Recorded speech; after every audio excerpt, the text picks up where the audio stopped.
നമസ്കാരം. എൻ്റെ പേർ ഡോക്ടർ ഉണ്ണികൃഷ്ണൻ എന്നാണ്. ഞാൻ SUT ഹോസ്പിറ്റൽ പട്ടത്തെ പ്രധാന വാസ്കുലർ എൻഡോവാസ്കുലർ സർജനാണ്.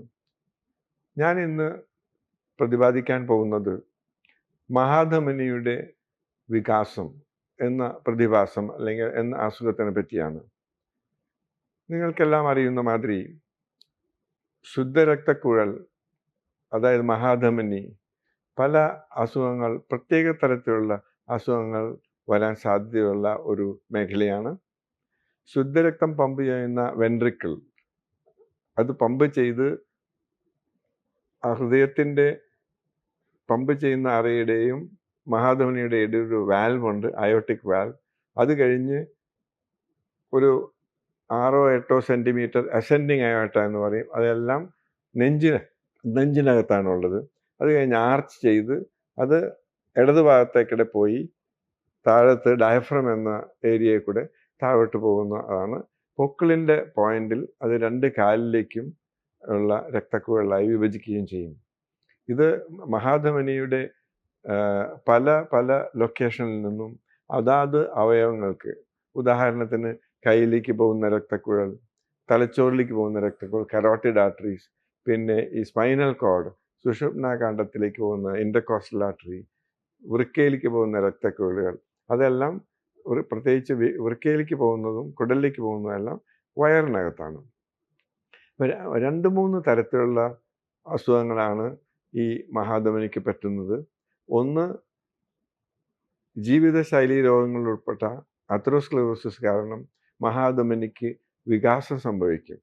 ആ വികാസം കൂടുതലായും നെഞ്ചിനകത്തും വയറിലേക്കുമാണ് ഉണ്ടാവുന്നത്. അത് സാധാരണ ഗതിയിൽ നെഞ്ചിനകത്തുള്ള മഹാധമനി, അതിൻ്റെ ഡയമീറ്റർ, അതിൻ്റെ വ്യാസം 2.5-3 സെൻറ്റിമീറ്റർ കൂടാറില്ല. അതേസമയം എന്തെങ്കിലും ഈ അസുഖം കാരണം 4, 5, 6 സെൻറ്റിമീറ്ററൊക്കെ ആകുമ്പോഴേക്കും പിന്നീട് കൂടുതൽ വികസിച്ച് അതിൽ പൊട്ടലോ ചീറ്റലോ വന്ന് നമുക്ക് രോഗിക്ക് അത് ഈ അസുഖം എന്ത് അസുഖം എന്ന് മനസ്സിലാവാതെ തന്നെ മരണം വരെ സംഭവിക്കാൻ സാധ്യതയുണ്ട്.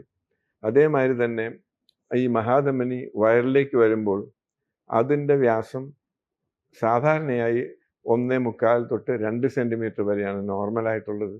അത് ഈ ജീവിതശൈലി രോഗം അതെറോസ്ക്ലെറോസിസ് കൊണ്ട് വികസിച്ച് ഒരു ബലൂൺമാരി വികസിച്ച് ഒരു 5 തൊട്ട് 5.5 സെൻറ്റിമീറ്റർ വ്യാസം വരുമ്പോൾ അത് ഓപ്പറേഷൻ ചെയ്തില്ലെങ്കിൽ പിന്നീടുള്ള അവസ്ഥ അതിലേക്ക് അല്ലെങ്കിൽ ഒരു ക്രാക്കിംഗ് വന്ന് ആ രക്തം ശരീരത്തിനുള്ളിൽ തന്നെ ഈ വയറിലേക്ക് പ്രവഹിക്കുകയും രോഗിക്ക് അപകടം സംഭവിക്കാനുണ്ടായിരിക്കും.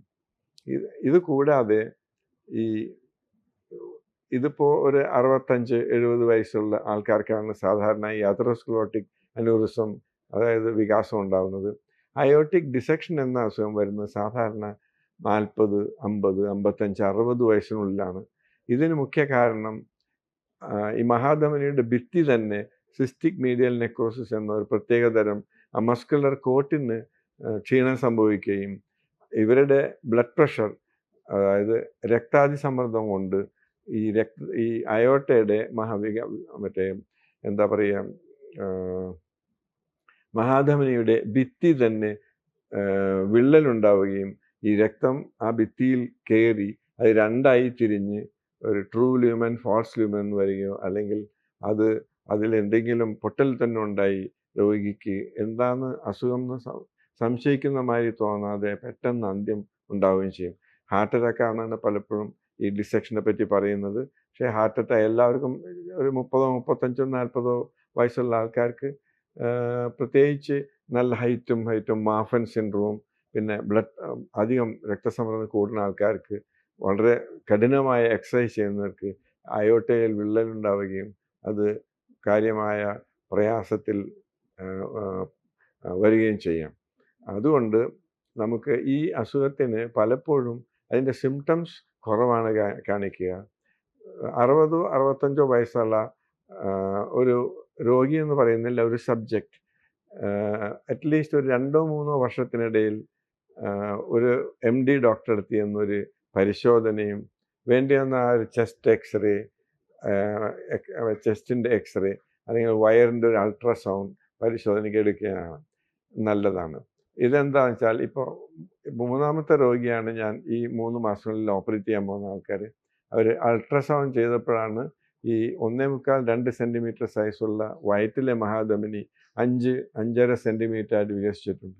ഇതൊന്നും ചെയ്യാതിരുന്നാൽ കാലക്രമേണ 3-6 മാസമോ 1 വർഷത്തിനുള്ളിൽ അതിൽ പൊട്ടൽ വന്ന് രോഗി അത്യാസന്ന നിലയിലാവുകയും അത് വളരെ വളരെ സീരിയസ് ആയിട്ടുള്ള അപകടമാവുകയും ആ പോയിന്റിൽ നിന്ന് രോഗിയെ രക്ഷിക്കാൻ പറ്റാത്ത അവസ്ഥയും വരും. അതുകൊണ്ട് 60-65 വയസ്സുള്ള ആൾക്കാർക്ക് ഒരു ചെക്കപ്പ് 2 വർഷം 3 വർഷം കൂടുമ്പോൾ ചെയ്യുന്നത് നന്നായിരിക്കും. പിന്നെ ഈ ഡിസെക്ഷൻ എന്നുള്ളത് ഹാർട്ട് അറ്റാക്കാന്ന് തെറ്റിദ്ധരിക്കും. അതൊരു CT സ്കാൻ ആ സമയത്ത് ചെയ്യുകയാണെങ്കിൽ ഡിസെക്ഷനാണെന്ന് മനസ്സിലാക്കാം. ഡിസെക്ഷൻ ഹൃദയത്തിൻ്റെ വാൽവിൻ്റെ തൊട്ട് മുകളിൽ നിന്ന് വരാം. അത് പെട്ടെന്ന് തന്നെ ഓപ്പറേഷൻ ചെയ്തില്ലെങ്കിൽ രോഗിക്ക് അപകടം സംഭവിക്കും. അതേസമയം ഇടത്തെ ഭാഗത്തേക്കിടെ ആ ഡിസെൻഡിങ് തൊറാസിക് അയോട്ട, അതായത് ബാക്കിലോട്ട് പോകുന്ന ആ മഹാധമനിയൊക്കെ ആണെങ്കിൽ അതിന് കുറച്ച് സമയം കിട്ടും. BP കൺട്രോൾ പിന്നീട് 3 മാസമോ 6 മാസമോ കഴിഞ്ഞിട്ട് അതിൻ്റെ ചികിത്സ വേണ്ടതാണ്. മൊത്തത്തിൽ അത്രോസ്ക്ലെറോട്ടിക് ജീവിതശൈലി രോഗം കൊണ്ടുണ്ടാവുന്ന അന്യൂറിസം പ്രായമായവരിലും അയോട്ടിക് ഡിസെക്ഷൻ താരതമ്യേന പ്രായം കുറവ് 45-55 ആ റേഞ്ചിലുള്ള ആൾക്കാരിലും ഉണ്ടാവുന്നത്. ഇത് കൂടാതെ വേറെയും പല വാസ്കുലോപ്പതി എന്ന് പറയുന്ന അസുഖങ്ങളുണ്ട്. പക്ഷേ ഈ 2 ഗ്രൂപ്പിൽപ്പെട്ട അസുഖങ്ങളാണ് സാധാരണ മഹാധമനിയുടെ വികാസം എന്ന് പറയുന്നതും. നമ്മൾ അത് എത്രയും പെട്ടെന്ന് അതിൻ്റെ സൈസ് ക്രൈറ്റീരിയ അനുസരിച്ച് ചികിത്സിച്ചെങ്കിൽ മാത്രമേ രോഗിക്ക് സാധാരണഗതിയിൽ ജീവൻ തന്നെ കൊണ്ട് നടക്കാൻ പറ്റുള്ളൂ. അത് കഴിഞ്ഞാൽ ചെറിയ തോതിൽ മരുന്ന് കഴിച്ച് അവരുടെ അസുഖം തീർത്തും മാറ്റാവുന്നതാണ്. നന്ദി, നമസ്കാരം.